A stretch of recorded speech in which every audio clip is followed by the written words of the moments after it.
সকলকে আমার নমস্কার। জীবনে গীতা বা জীবনে শ্রীমদ্ ভগবদ গীতা এই সিরিজ বা পরম্পরায় ভগবদ গীতাকে আমাদের জীবনের সাথে মিলিয়ে দেখবার একটা ক্ষুদ্র প্রয়াস করা হয়েছে। উদ্দেশ্য একটাই, ধর্মপ্রাণ আধ্যাত্মিক ও সাধারণ বাঙালি ও অবাঙালিদের মাঝে এটিকে পৌঁছে দেওয়া, যাতে তারা তাদের নিজেদের জীবনকেও ভগবদ গীতায় ভগবান শ্রীকৃষ্ণের চিরন্তন ও অমৃতময় বাণীর মাঝে খুঁজে পান ও তৃপ্ত হন। এটি বাংলা ও ইংরেজি দুটি ভাষাতেই ইউটিউবের এই চ্যানেলে উপলব্ধ। প্রসঙ্গগুলো শুনবার পর আপনাদের অভিমত জানতে পারলে খুশি হব। জীবনে গীতা বা জীবনে শ্রীমদ্ ভগবদ গীতা। আজকের প্রসঙ্গ 5, শ্রীকৃষ্ণে নিজেকে সমর্পণ কি দাসত্ব, বা শ্রীকৃষ্ণে শরণাগতি কি দাসত্ব?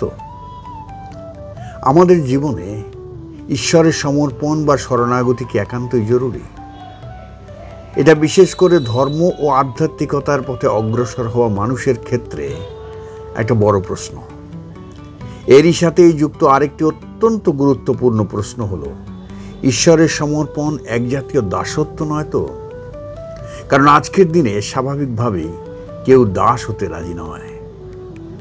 তাই এই দুটো প্রশ্নের উপর শ্রীমদ্ ভগবদ গীতার নিরিখে একটু আলোচনা করব।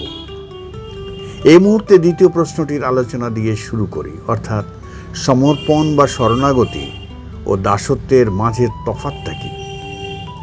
যখন ভগবান কৃষ্ণ সখা অর্জুনকে বারে বারে বলেন, হে অর্জুন, সব পথ ছেড়ে ছুড়ে তুমি আমার কাছে সমর্পণ করো, আমি তোমাকে সর্বপাপ থেকে মুক্তি দেব, তুমি অনুশোচনা করো না।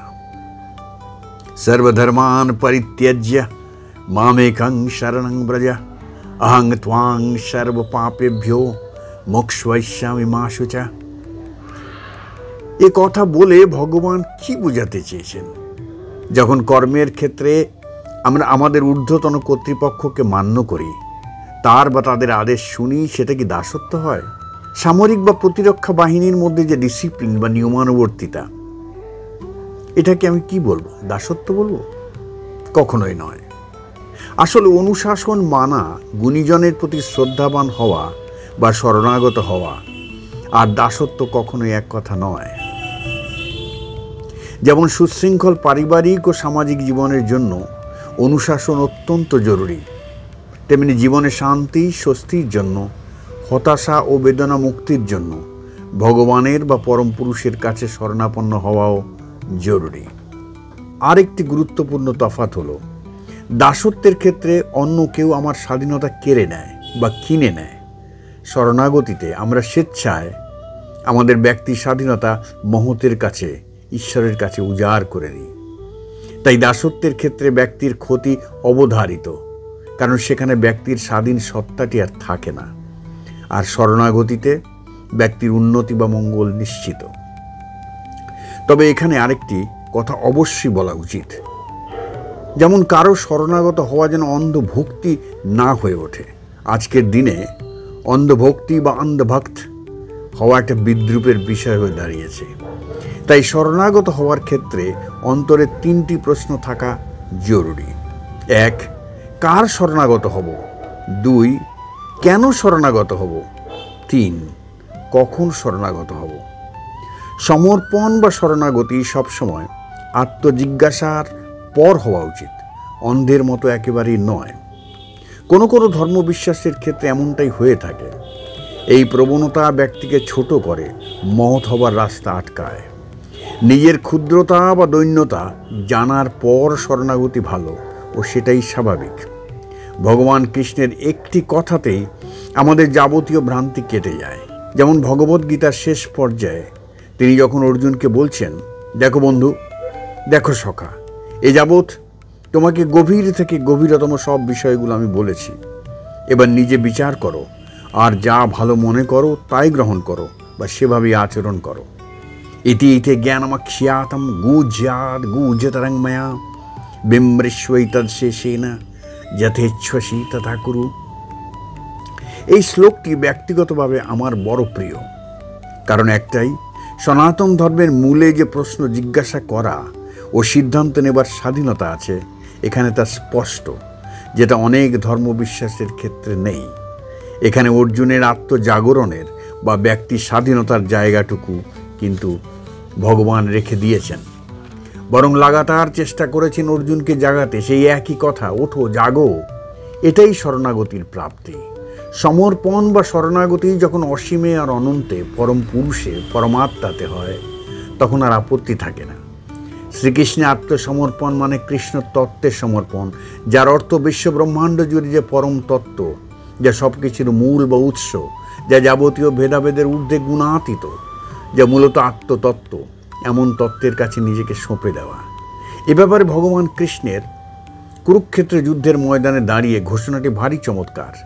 তিনি সখা অর্জুনকে হয়তো কিছুটা মুচকি হেসে বলছেন, অজ্ঞানী ও মূর্খ মানুষেরা মনুষ্য দেহধারী আমাকে দেখেও আমার পরম তত্ত্ব না জেনে আমাকে নিয়ে অযথাই বিদ্রুপ করে। অবজানন্তি মাং মূঢ়া মানুষিং তনুমাশ্রিতম পরং ভাবম অজানন্ত মম ভূত মহেশ্বরম। যখন আমাদের জীবন, যা শুধুমাত্র জাগতিক কর্মকাণ্ডে শুরু ও শেষ হয়ে যায়, সেটা ঈশ্বরের শরণাগতির পর একটা নতুন মাত্রা পায়, পূর্ণতার মাত্রা। এক কথায় জীবনটা তখন অনেক বড়, এক্সপান্ডেড হয়ে যায়। কৃষ্ণ তত্ত্বে বা আত্মতত্ত্বে প্রতিষ্ঠার অর্থ হল সুখ দুঃখ, শোক তাপ, পাপ পুণ্যের ঊর্ধ্বের গুণাতীত এক অবস্থা, যেখানে জীবন আর শুধু চিন্তা বা মন নির্ভর থাকে না। এই জাতীয় সমর্পিত জীবন কখনোই দাসত্ব হতে পারে না। এই যে মুক্তির পথ। আরেকটি কথা না বললেই নয়, শ্রীকৃষ্ণে সমর্পিত জীবন মানে এক অর্থে কৃষ্ণ ভক্তিও বটে। আর শ্রীকৃষ্ণের দরবারে তার ভক্তদের স্থান সবসময় আলাদা, সবার উপরে। যথার্থ ভক্তের পদ শুধুমাত্র জ্ঞান, কর্ম, ধ্যান বা উপাসনায় লব্ধ নয়। ভক্ত ও ভগবান অভিন্ন। এ সহজ নয়, কিন্তু তার প্রিয় ভক্তের বৈশিষ্ট্য সম্বন্ধে ভগবানের কয়েকটি কথা শোনা যাক।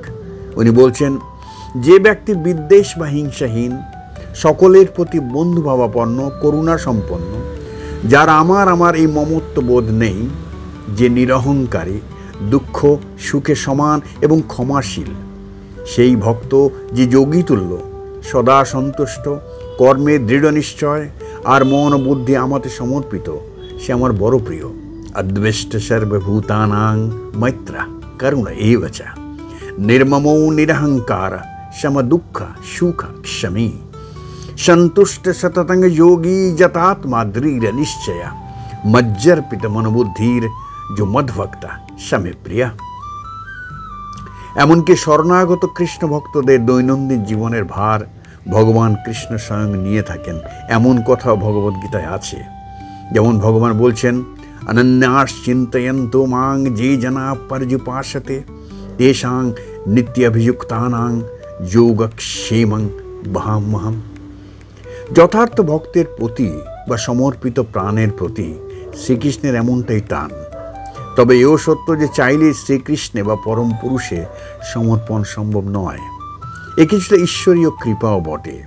এই কৃপা বা গডস গ্রেস বা ভগবানের প্রতি এই যে টান, এমন এক বিষয় যার উপলব্ধি সম্ভব, কিন্তু যুক্তিপূর্ণ ও গ্রহণযোগ্য ব্যাখ্যা প্রায় অসম্ভব। এমনতর বিষয় কিন্তু জীবনে বহু আছে। সবশেষে দুটো কথা মনে রাখা ভালো। এক, শ্রীকৃষ্ণের সমর্পণ মানে দাসত্ব নয়, বরং জীবনের বিস্তার ও মানসিক চাপ মুক্তির পথ।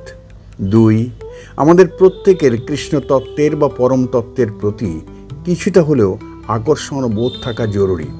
তাতে জীবনের দুঃখময় পর্যায়গুলি সহজে সহন করা যায়, জীবনটাও হালকা হয়, কখনো কখনো আনন্দময় হয়ে ওঠে। আজ এখানেই শেষ করছি। সবাই ভালো থাকবেন। ধন্যবাদ। হরে কৃষ্ণ।